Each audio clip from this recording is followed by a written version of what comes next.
This is your boy Alex. Hold on, I wanna show the guy. Look, see, I got my shirt on. This guy from United Kingdom said that I don't be wearing my shirt no more. So oh look, I'm wearing my filmmaking shirt. Nobody tells me what to do. Nobody tells me what to wear. You're not rich and famous, and you're not a multi-millionaire to tell me what to do. Nobody tells me what to do. Today's YouTube video is gonna be called "Sex Game Good versus Great." See, this guy from United Kingdom who makes all these great YouTube videos, he likes to attack YouTubers because he's jealous and insecure. He's not strong in his conviction. See, a real man is strong in his conviction, good or bad. And you see, you're not going to punk or bully me like you did Darius Midtown. See, 2 months ago, you actually made 3 videos making fun of Darius Midtown. Now, a lot of people on YouTube in the United States and outside the United States know who Darius Midtown is. He basically goes his own way. That's what Midtown means. And you've made at least 9 or 10 YouTube videos in the past talking about Midtown. And you got into an argument on YouTube making videos back and forth with Darius Midtown because Darius Midtown disagree with you when it comes to the sex dating market. You try to make it seem like that when I wear this shirt right here, see the shirt that you whine and complain about? You make it seem like I copy you. I'm a filmmaker, okay? I actually like television and film. I actually went to film school and learned how to use the computer graphic design to design stuff and got the idea from that to design a t-shirt and created a website with the same logo on it that you player hate on. So you don't have skills like I do. And you see, this video is about good people versus great people. What's the difference between being good and being great? See, being good is when they say paying Jane, he's just good, he's just okay. I'm going to use basketball, sports, as a prime example for this argument because the guy from the United Kingdom, he gave me a great idea for a video. I can't believe that he said I'm a nobody and gave me an idea what could possibly be one of the best YouTube videos I've ever made. So I want to say thank you for giving me the idea for this video. Thank you for the promotion. You know, people like Ringo TV Raw would never give me the satisfaction of being promoted. If that was Solo TV 84, he would never promote me and give me the satisfaction. You gave me the satisfaction. Thank you. You promote me. Do you realize in person, a lot of people say when they see me, I look familiar. I've seen him from somewhere. I want to give you the difference between good and great.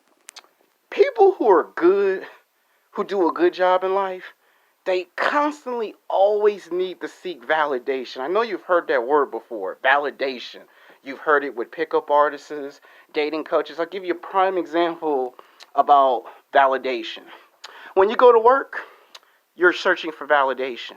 Your boss tells you you did a good job, but you notice your boss, whether it's a man, a woman, young or old, black or white, you notice your boss doesn't ever say you're great. He just says good job. About 90% of the time, he's going to tell the people at his job, good job. He's not going to say great job. She's not going to say great job. He or she going to say good job 99.99%. But behind closed doors, 7 days a week, 24 hours a day, 365 days a year, you don't want your boss saying you did a good job. Whether your boss is a man or a woman, young or old, black or white, you actually want your boss to say, I did a great job. But your boss is not going to give you that satisfaction. And you see what I've noticed about good people is that good people always want validation. Now, there's nothing wrong with validation. You put in some hard work, you deserve to get some respect and some credit out of it. That's not the problem. That's not the issue. The problem and the issue is you want too much respect and too much credit for something that everybody does work for. Like, for an example, if I go to work at my new job, Macy's, and I pick up all the clothes for 3 hours, and I expect my bosses to say, Alex, you did a good job, they'll say I did a good job, but that doesn't mean every time I come to work, they're always going to validate that. They're going to look at me and say, that's your job description. That's what we pay you to do. That's what we told you to do. That's what you get paid to do. We're not going to say good job every single day because you did a good job. And this guy on YouTube actually thinks that we're all supposed to just take time out of our schedule and pay tribute to him. And he gave me the idea for this video because I figured, you know what, I'm going to have to make a video about what's the difference between good versus great people. See, even in Hollywood, they even break down the definition of the distinction between good and great Hollywood actors. All of the actors who don't have Oscars, they're good actors. They're good actresses. They've been acting for 10, 15, 20 years. You got some actors and actresses that's been acting for 25, 30 years of their whole career, and they don't win an Oscar. They don't win an Academy Award. They don't even get nominated for an Oscar or an Academy. There's the Golden Globes. There's the Emmy Awards. They don't even get no rewards, and they go their whole career in television, film, not getting a reward. But they're rich and famous. They're multi-millionaires. They've been in plenty of movies and television. They have a huge fan following. They do movies. And then sometimes they might go do other work that's not film or TV related and then actually get a reward for it. I'm talking about the good actors and actresses in Hollywood. They go the whole career and they don't ever get anything back in return. And then there's those legendary great actors that, for reasons explained or not explained, they're just great. From the time they show up on set to the last movie that they retire from, they're just great. You look at somebody like Denzel Washington. He's done plenty of Hollywood films.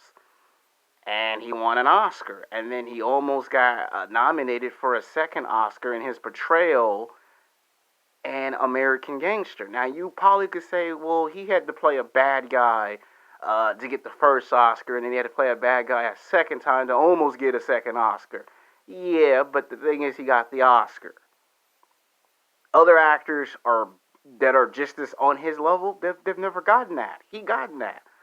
And if you actually count how many movies where he could have actually won more than one Oscar, if you think about it, there's movies like Malcolm X, there's The Hurricane.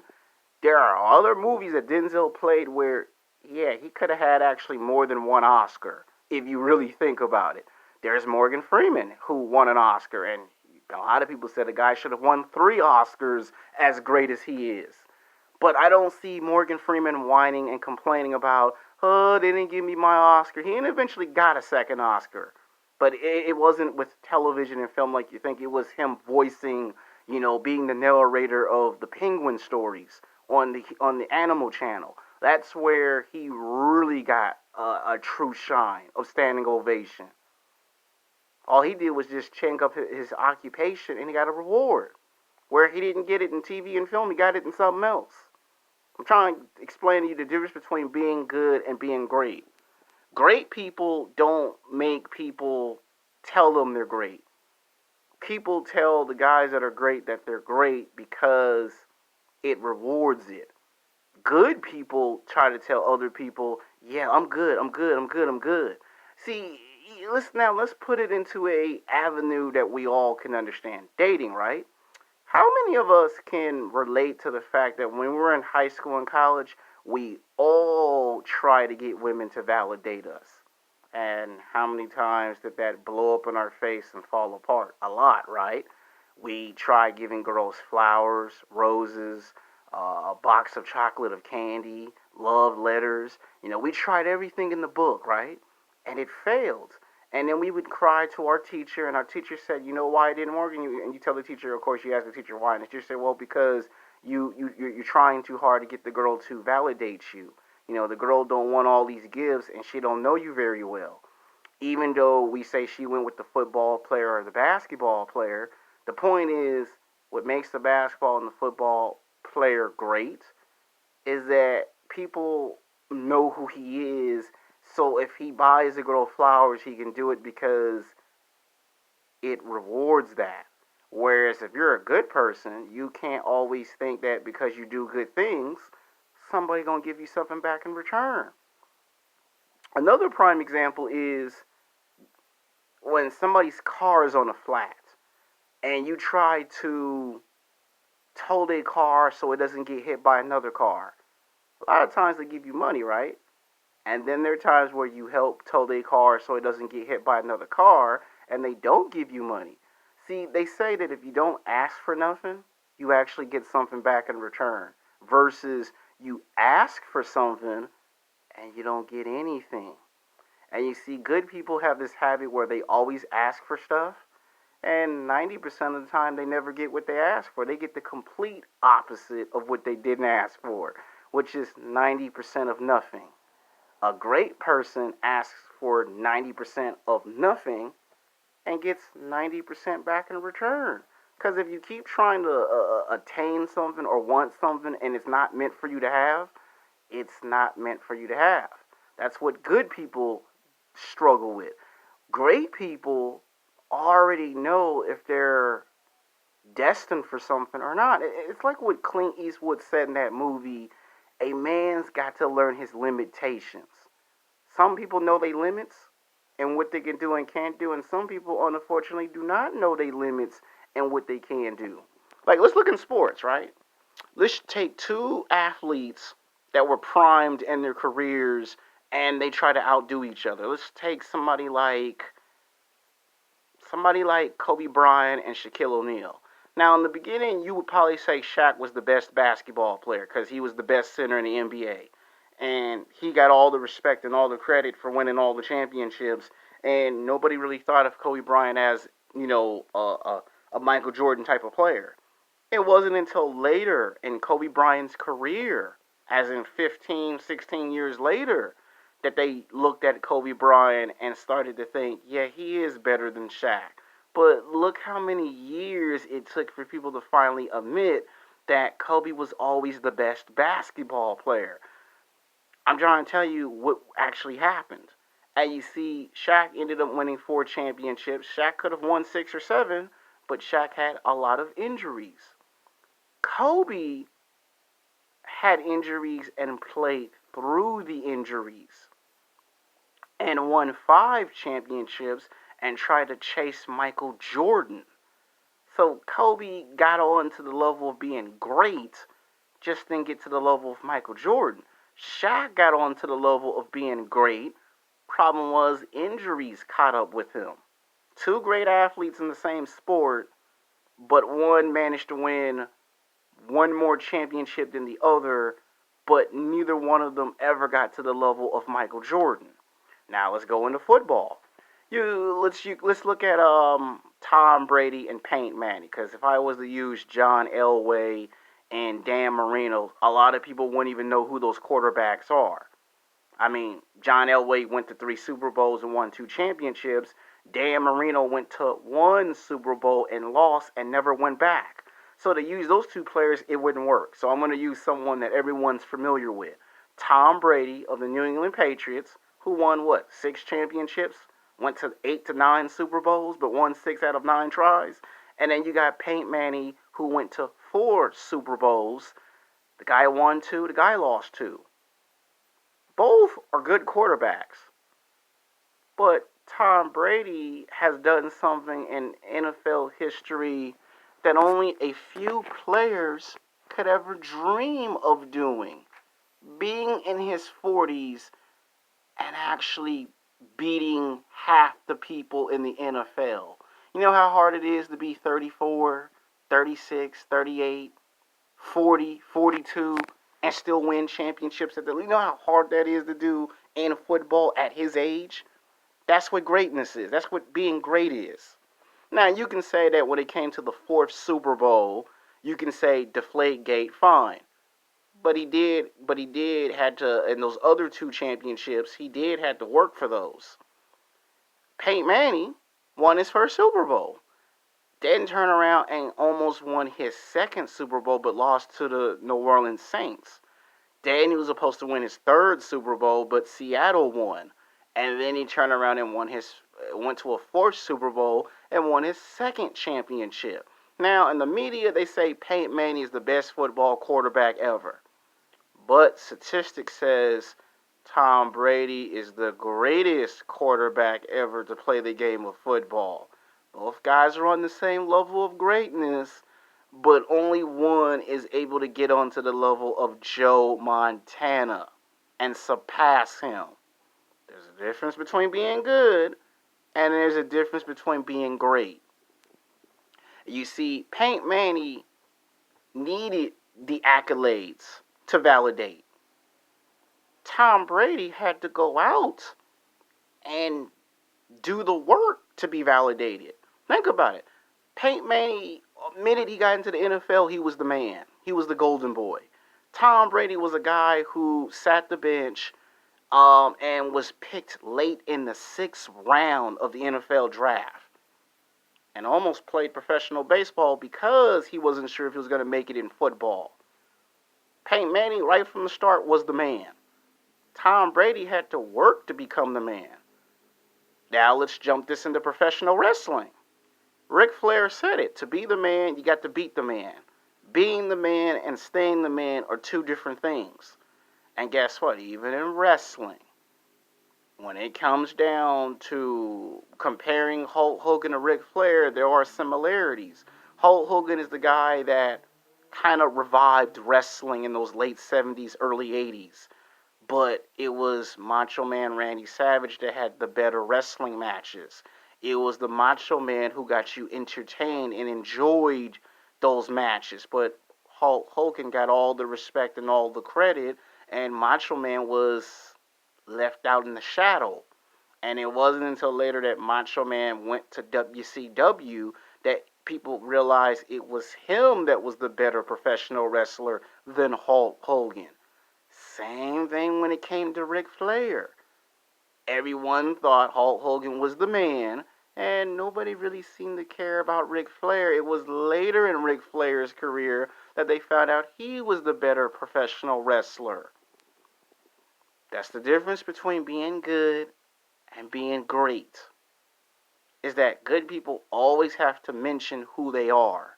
Great people, you never see Denzel Washington say, oh, by the way, I'm Denzel Washington. I'm the guy that was in Training Day. Denzel has that confidence where he knows you've seen my films, you've seen my movies. Denzel ain't got to go tell nobody who he is. Tom Cruise, Brad Pitt, he ain't got to tell nobody who he is. But guys, when they first break into Hollywood and they do like 7 or 8 films, they have to tell people who they are. Like Josh Brolin, okay, that's a prime example. For the first 15 years of his Hollywood career, nobody knew who Josh Brolin was. All they knew was he did a movie with Kevin Bacon called Hollow Man. Now, he did at least 15 movies before he did Hollow Man, and he did 15 movies after Hollow Man. So that was a total of 35 films in almost 20 years of his career. It wasn't until like later, like around 38, 39, somewhere around in there, he would pop up in a movie called Old Country for Old Men. He would pop up in There Will Be Blood. All of a sudden, he was in a movie called Joanna Hex. All of a sudden, people began to go, who's this older guy? That all of a sudden, he ended up in a movie, not Public Enemies, but that movie with Sean Penn, The Gangster Squad. He would appear in those movies. And then he got the biggest movie of his whole entire acting career, Avengers Age of Ultron. The end credit, where he had the Infinity Gauntlet, you saw him in Guardians of Galaxy. And then he got his break in Avengers Infinity War and Endgame. Deadpool 2. Now he's a household name because of those Marvel movies. Now think about it. The man did some 35 movies for 20 years. Nobody knew who Josh Brolin was. All he does is he plays Tarnos, gives this famous speech as a supervillain, and all of a sudden now people know he is Tarnos. Everywhere he goes, Josh Brolin doesn't have to say, yeah, that's me. They know he's the villain from those Avenger films. Another person that nobody did not know, Michael Fassbender. Nobody knew who Michael Fassbender was 15 years ago. People didn't know who he was. He did a movie called 300 That's all we knew. He was in that movie. Then he appeared in another movie, and then he becomes Magneto in X-Men First Class, X-Men Future Days Past, X-Men Apocalypse, X-Men Dark Phoenix, Assassin's Creed, Joanna Hex. All of a sudden, we know who Michael Fassbender is. Aliens, Alien Covenant, Prometheus. Now we know who Michael Fassbender is. Same thing with Bo Chasman. Nobody knew who Bo Chasman was. They put Bo Chasman in one movie. All right, let's put him in the Jackie Robinson story. All right, let's do the James Brown movie. All right, let's put him in the Black Panther. Now all of a sudden everybody know who Chaz Bowman is. Oh, he was in Captain America Civil War. Then he got the Black Panther movie. Then he appears in Avengers Infinity War, Avengers Endgame. You don't see Chaz Bowman walk the streets and say, oh, by the way, I'm the Black. They know he's the Black Panther. That's the difference between being good and being great. Good is you got to keep telling people who you are. Great, you ain't got to tell people you're great. They know you're great. Either they know who you are or they don't.